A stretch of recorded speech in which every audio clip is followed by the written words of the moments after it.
এটা প্রত্যেক দিনই হচ্ছে। এর কারণ হচ্ছে 540 কিলোমিটার এলাকাতে আপনার ফেন্সিং এর জন্য জমি দেয়নি। 16 সাল থেকে জমি চাওয়া হচ্ছে, কিন্তু মমতা ব্যানার্জি জমি দিচ্ছে না।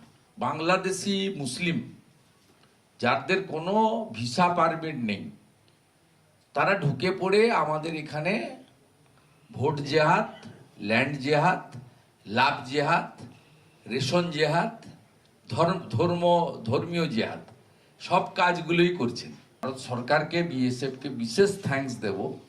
তারা ইতিমধ্যে 4 লক্ষের কাছাকাছি অবৈধ বাংলাদেশি মুসলিম অনুপ্রবেশকারীকে পুশব্যাক করেছেন, এবং বিজিবিকেও ধন্যবাদ দেব, তারা নিতে বাধ্য হয়েছে। ভারত সরকার পরিষ্কার বলেছে, যদি ভিসা পারমিট থাকে আমরা একজনকেও পুশব্যাক করব না। আপনারা আমাদের তথ্য দিন। ভারত সরকার যে তালিকা ওদেরকে তুলে দিয়েছে, বাংলাদেশ সরকার লজিক্যালি নিতে বাধ্য হয়েছে, লফুল্লি, যে এদের কাছে ভিসা পারমিট নেই, কিন্তু এরা বাংলাদেশি নাগরিক।